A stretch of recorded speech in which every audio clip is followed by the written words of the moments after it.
Assalamualaikum warahmatullahi wabarakatuh. Alhamdulillahirabbil alamin. Wa bihi nasta'inu ala umuri dunya waddin. Wassalatu wassalamu ala sayyidina Muhammadin wa ala alihi wa sahbihi ajma'in, amma ba'du. Pada postingan video kali ini saya akan menjabarkan akidah Wahabi yang sebenarnya untuk membuktikan bahwasanya Wahabi adalah golongan musyabbihah di zaman kita sekarang ini. Kaitannya dengan hadis surah, yaitu hadis Innallaha azza wa jalla khalaqa Adam ala suratihi, di mana Wahabi menjadikan dhamir pada hadis tersebut kembali kepada Allah, sehingga makna hadis menjadi Allah menciptakan Adam sesuai bentuk Allah. Lalu mereka menolak untuk mentakwil dan menolak juga untuk mentafsir makna, sehingga akhirnya mereka membuat suatu kesimpulan yang batil yang mengarah kepada penetapan adanya keserupaan antara bentuk Allah dengan bentuk manusia.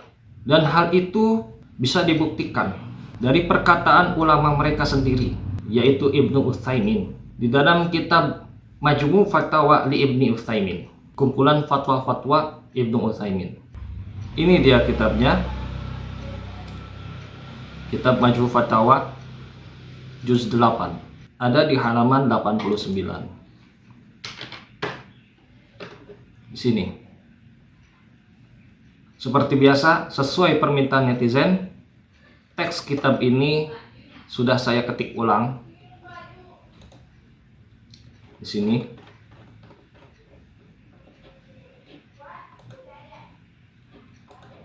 Ini ya.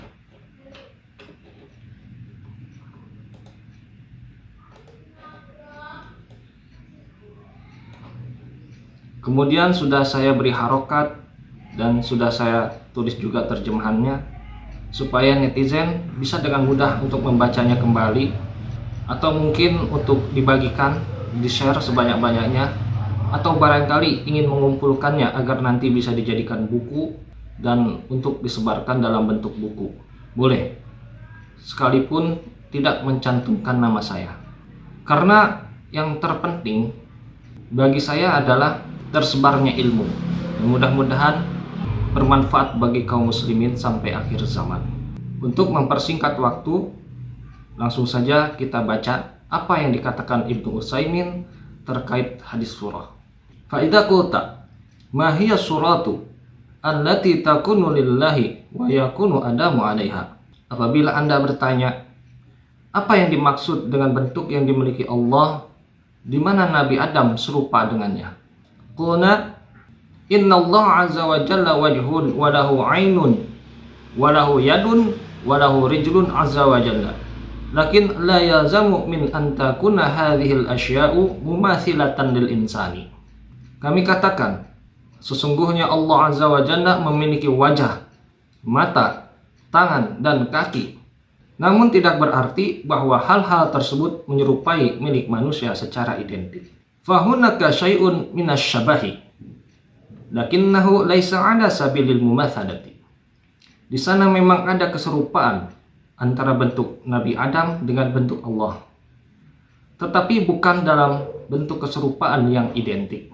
Kama kana anna zumratan ula min ahli jannati fiha syabahun minal qamari lakin biduni mumatsalatin. Sebagaimana kelompok pertama dari penduduk surga memiliki keserupaan dengan bulan, tetapi bukan keserupaan secara identik. Wa bihadza yasduqu ma dhahaba ilahi ahlus sunnati wa jamaati min anna jami'a sifatillahi subhanahu wa ta'ala laysat mumathilatan li sifatil makhluqina. Dengan pemahaman ini, keyakinan ahlus sunnah wal jamaah menjadi jelas, yaitu bahwa seluruh sifat-sifat Allah subhanahu wa ta'ala tidak menyerupai sifat makhluk secara identik. Min ghairi tahrifin wala ta'tilin wa min ghairi ta'yibin wala tamthilin. Tanpa tahrif. Tahrif maksudnya penyelewengan makna. Tanpa ta'til maksudnya peniadaan sifat Allah.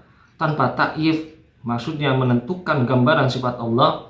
Dan tanpa tamthil maksudnya penyerupaan dengan makhluk secara identik. Nasma'u kathiran minal kutubil lati naqra'uha yaquluna tashbihun yu'abbiruna bitasbihi wa hum yaqsiduna tamthila. Kita sering mendengar dalam banyak buku yang kita baca bahwa mereka menggunakan istilah tasbih atau penyerupaan. Padahal yang mereka maksud sebenarnya adalah tamtsil. Maksudnya penyerupaan secara identik. Fa ayyuhuma aula an nu'abbiru bitasbihi aw nu'abbiru bitamthili? Naqulu bitamthili aula. Lalu mana yang lebih utama? Menggunakan kata tasbih atau menggunakan kata tamtsil? Kami katakan menggunakan kata tamtsil lebih utama. Jadi jelas di sini bahwasanya ulama Wahabi menetapkan adanya keserupaan antara bentuk Allah dengan bentuk manusia. Dan ini bukan fitnah. Ini adalah fakta. Kita lihat di sini, fahunaka syai'un minas sabahi.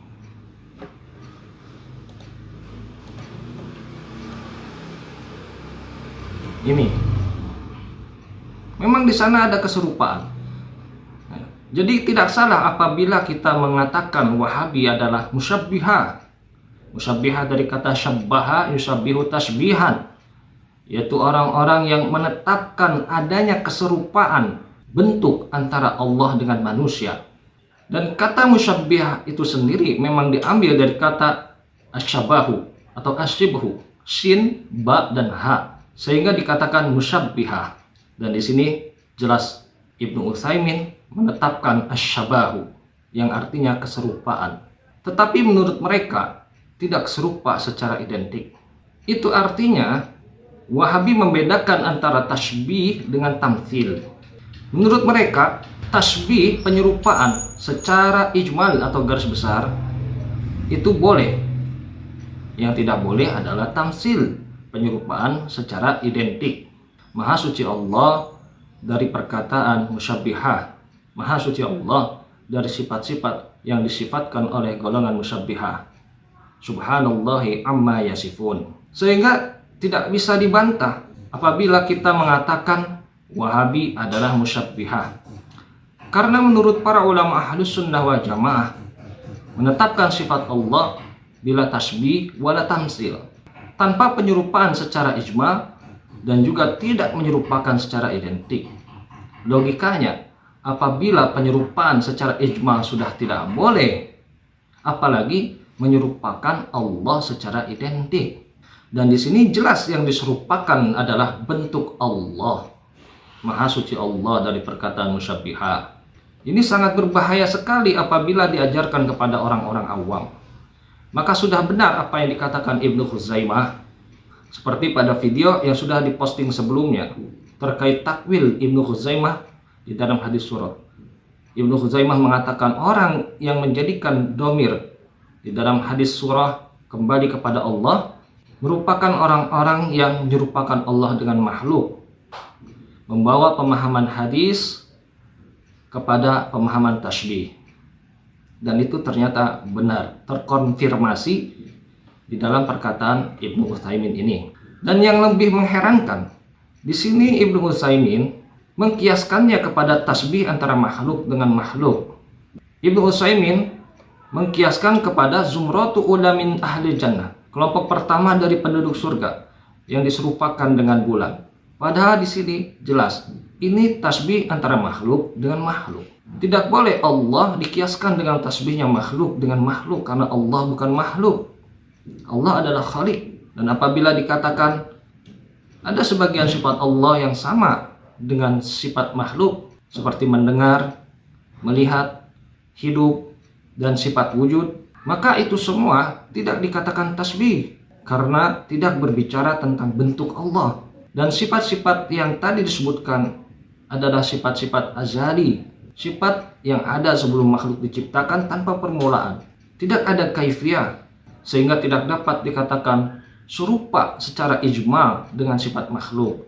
Karena sifat makhluk semuanya muhdats dan di dalamnya memiliki kaifiyah. Jika pada postingan sebelumnya kita sudah membahas takwil ulama salaf yaitu Imam Ibnu Khuzaimah terkait hadis surah, pada kali ini saya akan membacakan metode yang lain dari ulama Ahlus Sunnah wal Jamaah, yaitu dari Imam Az-Zahabi rahimahullah ta'ala.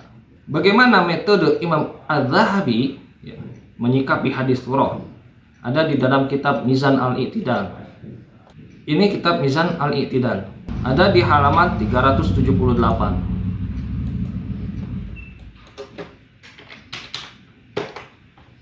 Nah, di sini. Ini metode yang berbeda dari Ibnu Khuzaimah. Bagaimana metode Imam Az-Zahabi? Mari kita baca. Bismillahirrahmanirrahim. Amma makna hadisis surati fanaruddu ilmahu ilallahi wa rasulihi wa naskutu kama sakatas sadaku ma'al jazmi bi anna allaha laisa kamitslihi syai'un. Adapun makna hadis surah, maka kami mengembalikan ilmunya kepada Allah dan Rasulnya, dan kami diam sebagaimana ulama salaf diam, disertai menetapkan bahwa sesungguhnya Allah tidak ada yang serupa dengannya segala sesuatu apapun. Jadi jelas nampak berbeda metode Imam Az-Zahabi dengan Ibnu Utsaimin. Imam Az-Zahabi menyerahkan maknanya kepada Allah, tidak meyakini makna zahirnya, kemudian diam, tidak membuat kesimpulan apapun. Sedangkan Ibnu Utsaimin menetapkan makna zahir, sehingga akhirnya membuat kesimpulan tasbih. Padahal Imam Az-Zahabi ini adalah muridnya Ibnu Taimiyah. Tetapi dari perkataan Imam Az-Zahabi kita bisa mengetahui bahwasanya Imam Az-Zahabi sudah meninggalkan ajaran gurunya.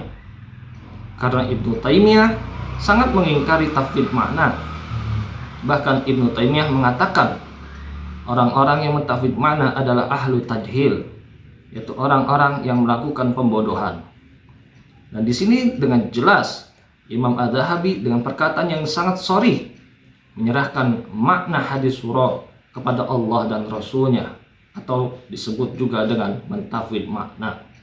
Demikian penjabaran akidah Wahabi yang sudah terbukti mereka adalah golongan musyabbihah, dan ternyata berbeda dengan metode yang digunakan oleh para ulama ahlus sunnah wal jamaah.